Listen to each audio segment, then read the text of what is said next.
Imagine waking up one morning to find your country gone, not invaded by tanks, not swallowed by earthquakes, erased by money. Yes, the thing in your wallet has the power to redraw borders, topple empires, and decide who rules the world. Forget armies, currencies have been the real map makers of history. Here's the wild truth. Empires didn't just march with swords, they marched with coins, silver bars, and little pieces of paper that somehow convinced millions of people to follow orders. Take the Spanish Empire, for example. They didn't just discover the New World, they discovered the ATM of the 16th century.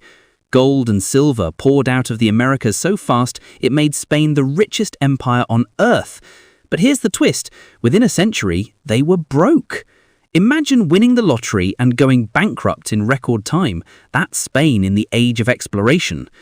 Why? Because floods of silver coins didn't just make Spaniards rich, it made everyone else's money worthless. Prices skyrocketed. It's like they accidentally invented global inflation before anyone had the word inflation. The world map changed not because of ships and guns, but because of how those coins warped economies everywhere. And you thought your Starbucks latte price hike was bad. Try living in 1600s Europe when a loaf of bread could suddenly cost 5 times more because some guys in Peru dug up too much silver. But let's rewind. Before paper bills and credit cards, the very idea of currency was the ultimate empire-building tool. Whoever controlled the money supply controlled the map. The Romans? Oh, they were masters of this game. Their coins weren't just money, they were propaganda on metal. Every denarius had Caesar's smug little face stamped on it, reminding you exactly who was in charge every time you bought bread.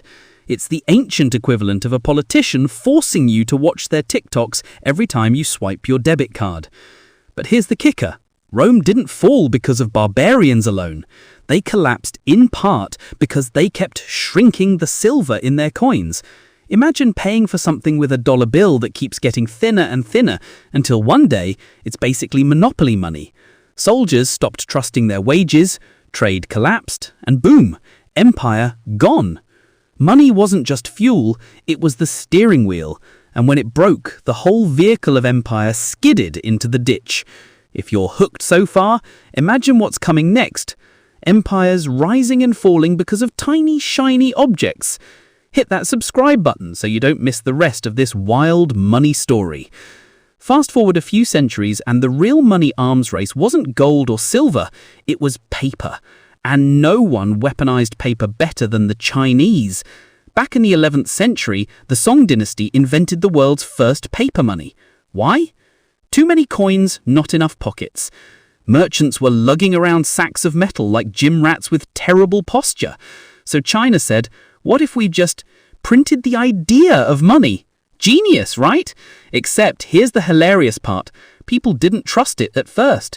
Imagine someone in 1020 AD being handed what looks like a flyer for a noodle shop and being told, don't worry, it's worth a horse. Yeah, sure, buddy. But eventually, everyone bought in. And this little invention spread across Asia and the Silk Road. By the time Europeans stumbled into it, they thought it was witchcraft. Marco Polo literally wrote about it like it was sorcery. The Great Khan makes money out of paper, and people accept it. Europeans back home thought he was drunk. Of course, leave it to Europe to say, cool idea, let's use this to fund wars. And fund wars they did. From the French monarchy printing money to cover extravagant palace bills, to the British Empire financing their global dominance through paper credit and bonds, Europe turned money into both a sword and a shield. And here's a secret most people don't know. Britain didn't dominate the world just because of redcoats and tea. It was because of the Bank of England. By creating reliable paper credit, Britain could borrow more, build bigger navies, and quite literally buy an empire. The pound sterling wasn't just a currency, it was a GPS system that drew the British Empire across every ocean.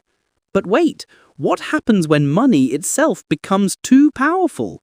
when entire nations are built, destroyed, or enslaved not by armies, but by debt, credit, and cold hard cash. That's the real story of how currency drew the map of the modern world. From Spanish silver bankrupting empires, to Chinese paper reshaping trade, to the pound sterling building colonies, every coin, every note, every slip of credit was basically ink on the world's map. And spoiler, the map is still being drawn. Today, dollars, euros, and even crypto are redrawing borders without a single soldier setting foot on the ground. Let's zoom in on one of the underrated money power stories, the Dutch. These folks didn't just eat cheese and build windmills, they basically invented modern capitalism. The Dutch East India Company, founded in 1602, wasn't just a trading outfit. It was the world's first multinational corporation, the first company to sell shares to the public, and wait for it, the first to pay dividends in spices. Imagine checking your investment app today and instead of cashing out, you get cinnamon. Honestly, not the worst portfolio. But this was genius. By pooling money from thousands of investors, the Dutch raised enough cash to build fleets, seize colonies, and dominate trade routes. Their financial system turned a tiny marshland into a global superpower, all thanks to money. And when Amsterdam set up the first stock exchange, it became the beating heart of global finance. Borders? Maps? Who cares? Money didn't just redraw lines, it made them irrelevant. Of course, Britain looked at the Dutch playbook and said, "Nice startup, we'll buy you out." And buy them out they did, using the Bank of England as their secret weapon. This bank wasn't just a bank, it was the financial Death Star. It let Britain borrow at scale, fund endless wars, and expand globally. The pound sterling became the international flex. You couldn't sail a ship or buy a cannon without bumping into British money.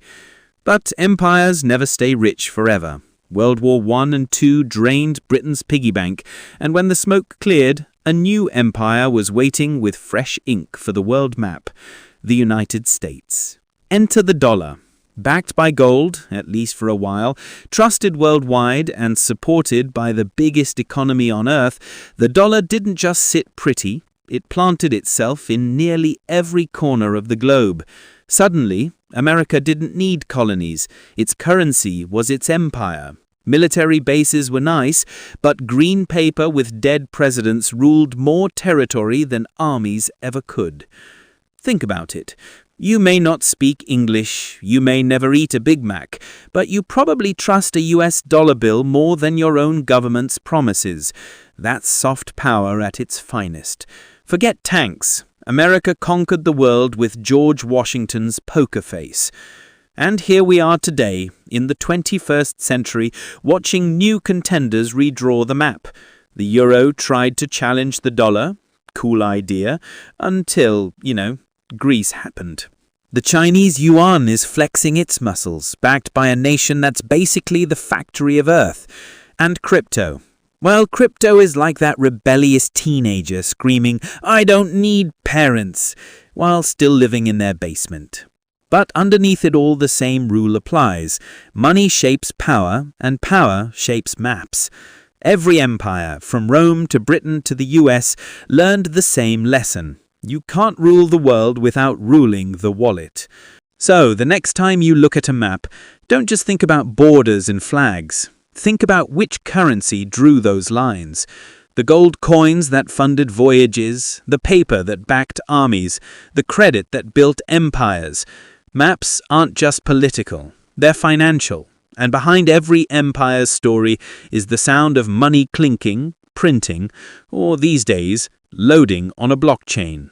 If you loved uncovering this hidden piece of financial history, subscribe and stick around, because the next story might just change how you think about money forever.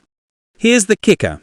If dollars and coins could shape the world map, what happens when money goes fully digital? No coins, no notes, just algorithms in central bank screens.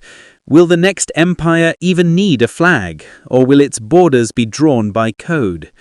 That's a story for another day.